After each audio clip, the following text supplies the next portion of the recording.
is made possible by the technology. So we welcome all to our Bible study this evening. As usual, we begin with any burning question, burning comment, burning topic.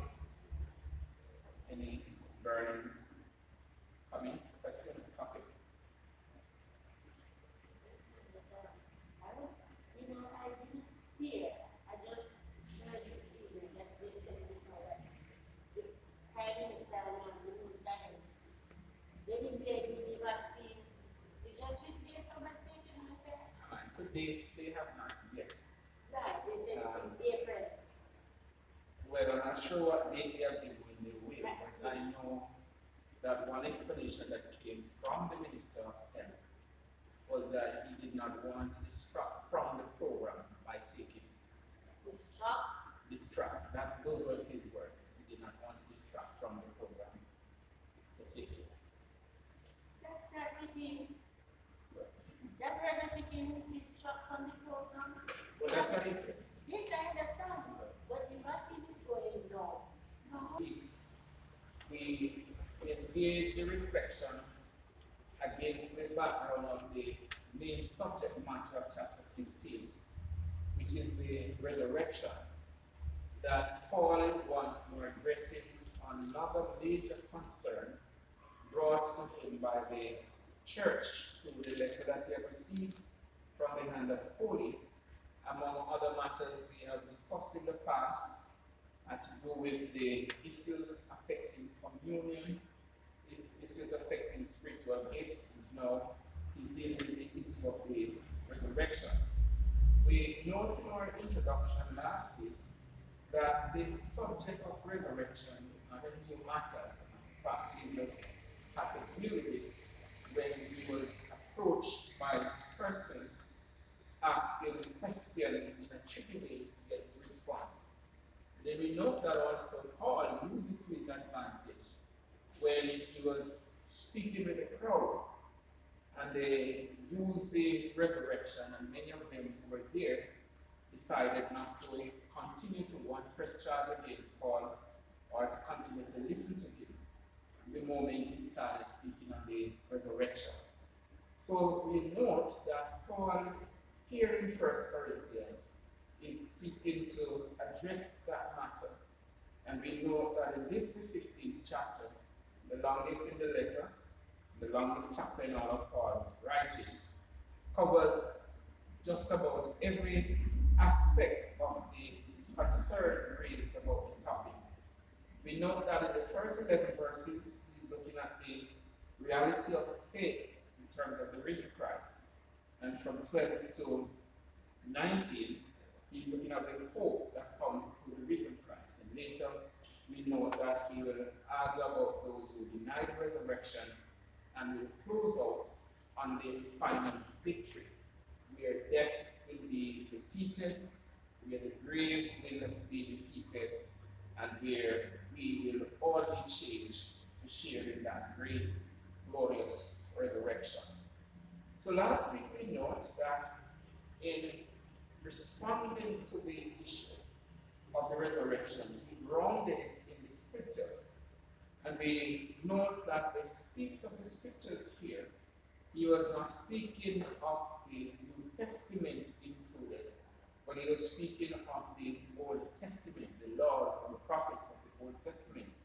And so he established the fact that the scriptures, the Old Testament, speak to Christ dying for our sins, speak to Christ being buried, and speaks to Christ being risen on the third day. So all of this, Paul is saying, is there for your taking in the scriptures. All of what I'm saying to you is grounded in the scriptures. And we shared along the line last week that Paul is not alone in grounding all this in the scriptures. Peter on the day of Pentecost also grounded his sermon in the scriptures, where he pointed out to them that what happened to Christ was not only in keeping with their own wishes, but was really in keeping with scriptures being fulfilled. So they did not have the power to crucify Christ if Christ did not want to be crucified. They were only able to do it because the scriptures predict that it would happen. It is not that they won, it is that God won in terms of that which God had promised. He delivered on his promise. So we know then that having grounded that in the scriptures, Paul also picked 6 evidences, eyewitness account, to which persons can testify of their encounter with the risen Christ, encounter with Christ after his death and burial, encounters that can prove that there was a resurrection. We know that the list that Paul presents here from verse 5 through to verse 7 is not complete in that there are other occurrences or other appearances that are to be found in the Gospels. And we note that they are spread across the Gospel. We note that all 4 Gospel accounts bring out some resurrection appearance, that unlike even Christ's birth, where it's only Matthew and Luke that talks about his birth, not so with the gospel, with the other gospel, not so with the resurrection, not so with the crucifixion. All 4 gospels speak to it. So it shows how important a subject it is that all 4 gospel writers deem it necessary to report it. So the ones that Paul lift out are to be found first in verse 5, where he indicated that first he was seen by Cephas, then he was seen by the 12.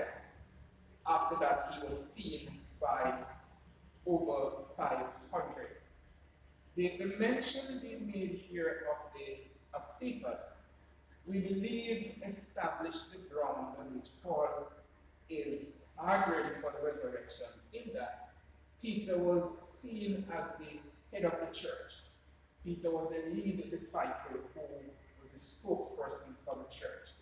So if Peter, the lead disciple, is able to testify of the resurrection, then it strengthens the followers and give them greater reason on which to accept what Peter is saying to them. Now we note also that Peter would have been the one who denied Christ 3 times. Peter would have been the one who was reluctant to accept his association with Christ.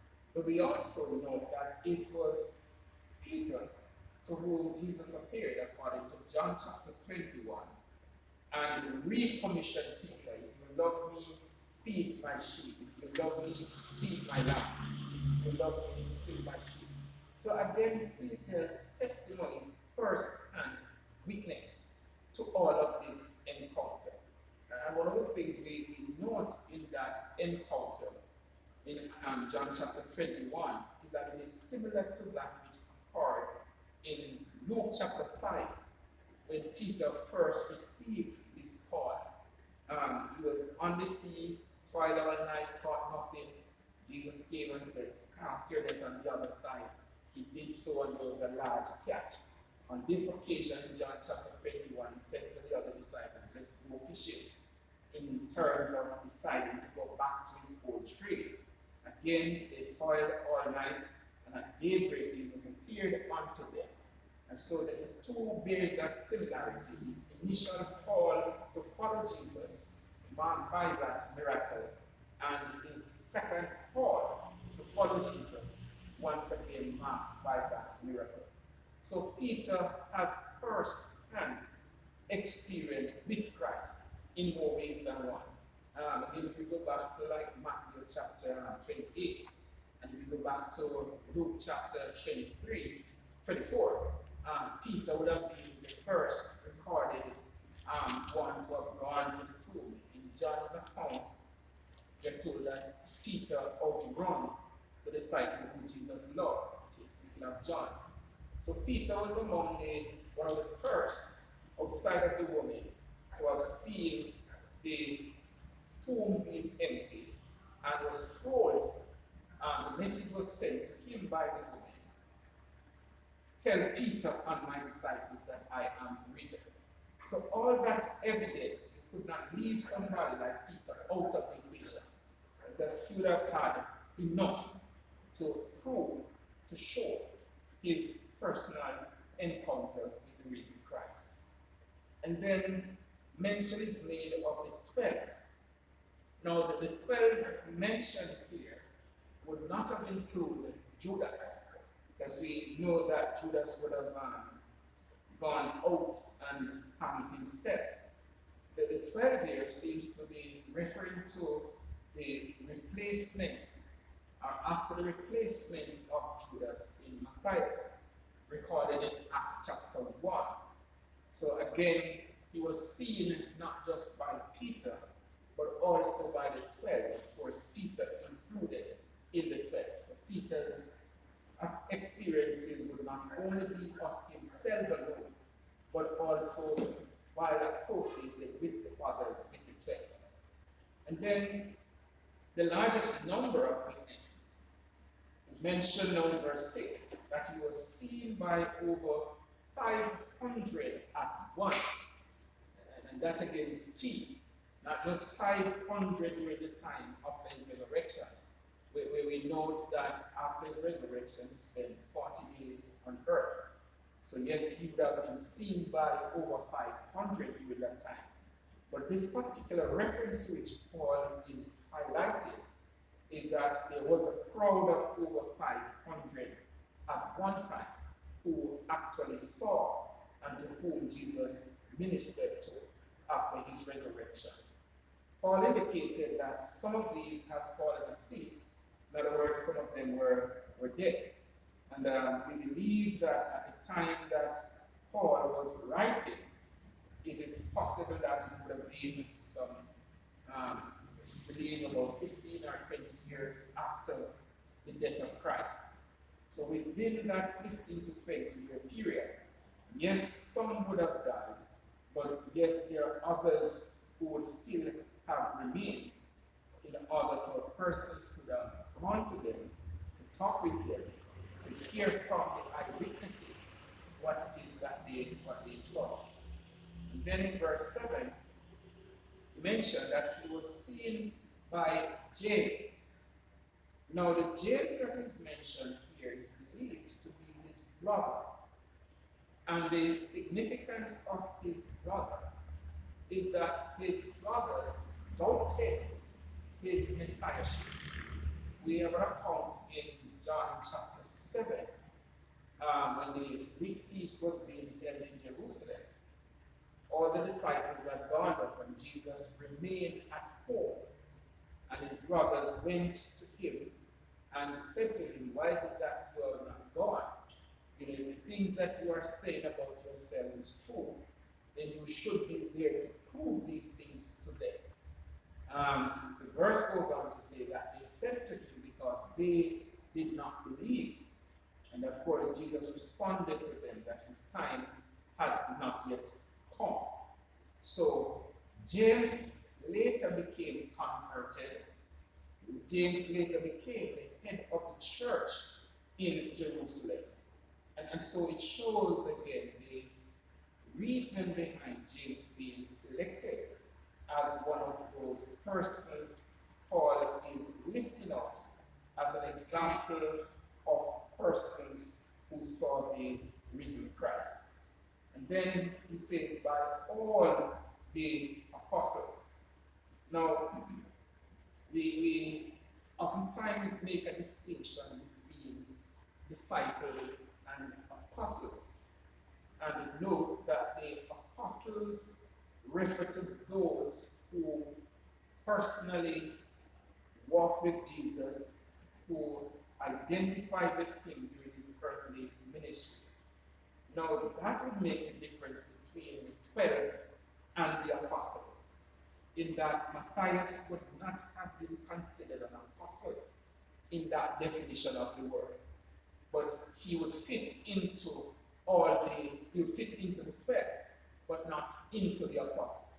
So the apostle encounter then would have been like that which happened when Thomas was missing, and later when Thomas arrived, according to John's Gospel, chapter 20, chapter 20, where Thomas was absent when he appeared to the 10.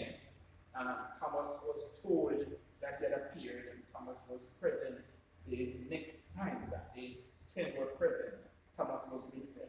So the apostles here would have been speaking to that encounter like that one, where all 11 were together when he came to them or when he saw them. And then in verse 8, Paul had an unusual witness. He says, last of all, he was seen by me also, as by one born out of due time. Now the debate has been ongoing as to what should be Paul's correct qualification. Whether he should just be seen as Paul, a servant of the Lord, or whether he should be listed as an apostle. Paul here does not deny, or he takes it upon himself to call himself an apostle. The next verse 9 says, I am the least of the apostles, who am not worthy even to be called an apostle. So it is Paul who makes that claim for himself to be an apostle. But there are also those who support the claim biblically and say that Paul qualifies to be an apostle. The reason for that qualification is that one, that the replacement of Judas was a little bit premature, they would say. That it was Peter leading the church, realizing that Judas was out, felt the need for the replacement to continue the number that Jesus started with. And that it was Peter and the others who took it upon themselves to say, we must select someone before we move on. But that many believe that it was not divinely ordained for it to have been done that way. Now, when you look at Acts chapter 9, when Paul came on the scene, that conversion experience that he had on the Damascus Road, we know that he was set aside for a special ministry to the Gentiles, as he was being commissioned by Ananias. He was commissioned to be a special disciple, a special mission, was commissioned with a special mission to the Gentiles. And so it is believed that it is this mission that gives Paul the authority to make the claim. So in Acts chapter 9, verse 15, we will read, but the Lord said to him, go, for he is a chosen vessel of mine, to bear my name before Gentiles, kings, and children of Israel. For I will show him how many things he must suffer for my name's sake. And then Ananias went his way and entered the house, and laid his hands on him. He said, Brother Saul, the Lord has appeared to you on the road as you came, and has sent me that you may receive your sight and be filled with the Holy Spirit. Immediately there fell from his eyes something like scales. He received his sight at once. He arose, and was baptized. And when they had received food, he was strengthened. Then Saul spent some days with the disciples at Damascus. So it is believed that what transpired there was really God moved at this time to replace Judas, and not the move that was initiated by Peter. So Paul became a special apostle to the Gentiles. Paul's mission was put out for him as a mission to the Gentiles. And we see that in the missionary journeys that he carried out. We see that in the mission that he fulfilled, that his focus was on the Gentiles. So it is against that background that Paul made the claim here in verse 8, that last of all, he was seen by me also as one who out of due time. So the whole Damascus encounter where he was called, just as we say Peter was called by the seaside, promised or not was called, promised deceit, taxes. Paul also had that direct call. It's hard Why are you refusing the call that I have upon your life? So Paul made that claim to fame, we may say, on the basis of his conversion experience on the mission that was entrusted to him.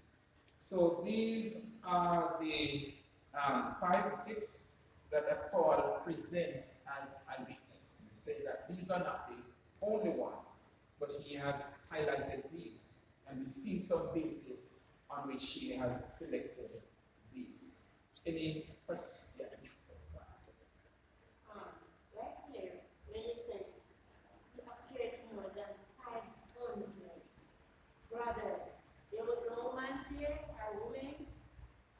Well, it is commonly felt that the word brethren Didn't say brothers, didn't say brothers. Oh, you're saying brothers, okay. My NIV, my new translation says brethren. But again, we understand the patriarchal society in which the scriptures were written. And so even though women may have been in attendance, it is the men who get the highlight. I'm about to say that the use of brethren would be, brethren is always inclusive. Brethren include both men and women. So again, possibly one could also check back in the original language to see which word is used, if it is the one that means brethren, or whether it's the one that uses brothers. But whenever we see brethren, it is speaking to collective men and women. But you say, your translation says brothers. And again, it says, apostles walk with Jesus. That's what it says? That's how they are oftentimes defined, as the apostles are the ones who were called while he was here on earth and who worked close with him while he journeyed